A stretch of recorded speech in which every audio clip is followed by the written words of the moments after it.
大家好，我是美食多 YouTube 黄金3小时。如果是我的铁粉，请给我一个 like。第一次看我的视频，请您静悄悄地给我一个 like。在很多的童年记忆中，似乎搜寻不到秋葵的身影。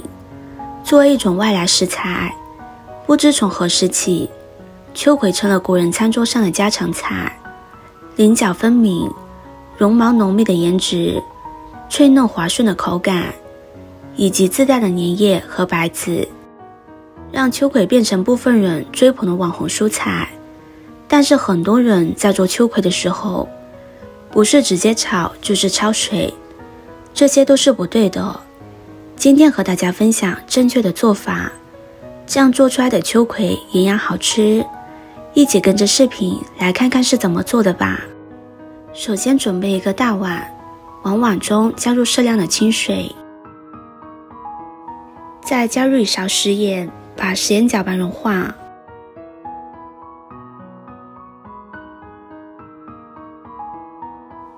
然后把秋葵放入盐水中浸泡8分钟。现在很多的蔬菜都会打上农药，而且秋葵上面有一层绒毛，里面容易藏匿灰尘杂质，只是简单的用清水是很难清洗干净的。食盐可以起到消毒杀菌的效果。这个时间我们准备几根小葱，切成葱段，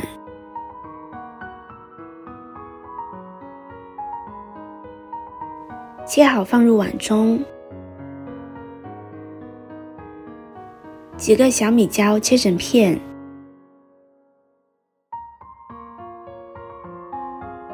切好放入碗中。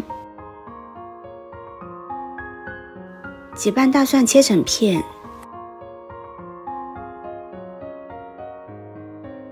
切好和小米椒放在一起。1块生姜切片，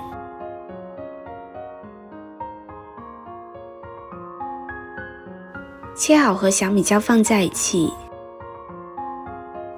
现在秋葵已经泡好了，我们将它一根根的清洗干净。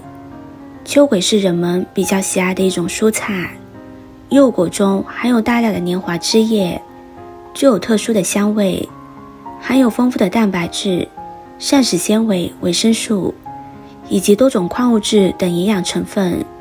秋葵既可以凉拌，也可以热炒，还可以做成汤菜，营养价值可谓极其丰富。我们多换清水清洗几次，把秋葵清洗干净。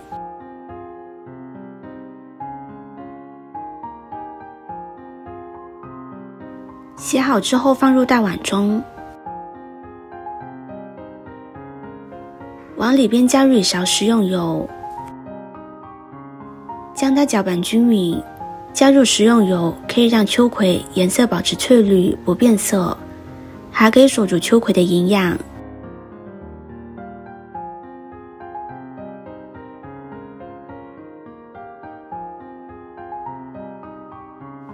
接着把秋葵放入锅中，铺整齐一些，让秋葵收得均匀，把秋葵蒸上2分钟。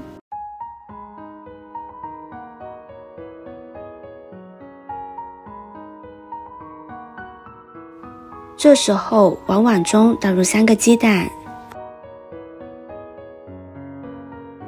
加入1勺食盐，适量的胡椒粉，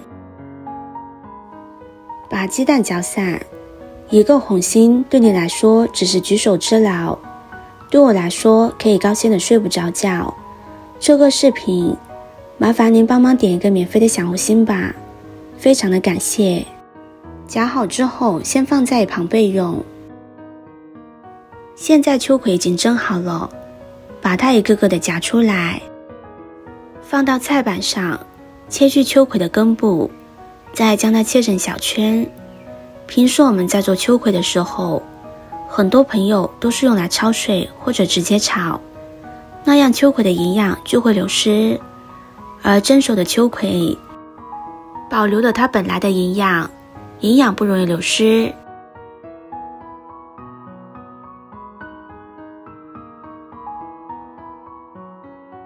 切好之后放入碗中，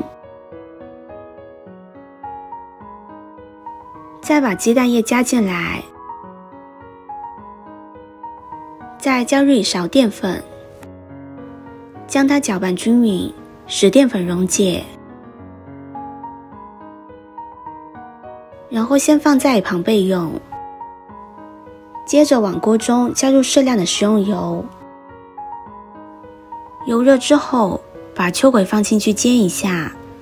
刚刚放进去的时候，先不要翻动它，给它煎至一面定型。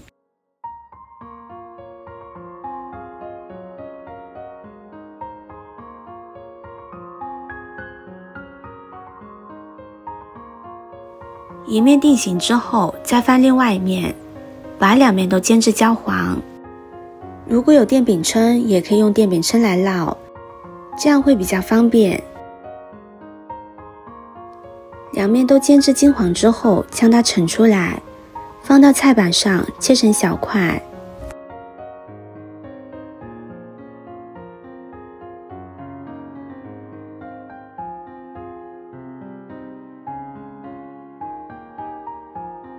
切成这样的小块就可以，先放入盘中。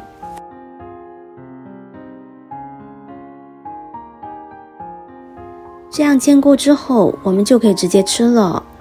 如果喜欢吃重口味一点的，我们就可以加入调料，接着炒一下。往锅中加入适量的食用油，油热放入小料炒香。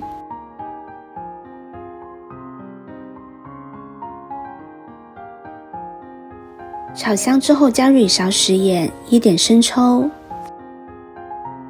继续翻炒。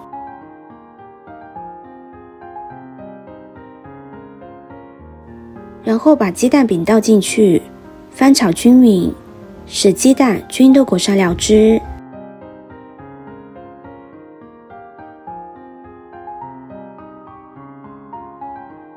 再把葱段加进去，翻炒均匀就可以出锅了。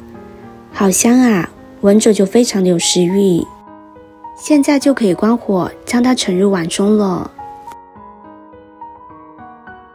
这样一道秋葵鸡蛋饼就做好了，吃起来鲜香入味，看着真的是太有食欲了。一定要试试这个做法，你一定会爱上的，快收藏起来试试吧。今天的分享就到这里了，视频看到这里了，麻烦各位哥哥姐姐动动小手给我点个赞吧。点击我的头像，可以看到更多的美食视频。我们下个视频见啦！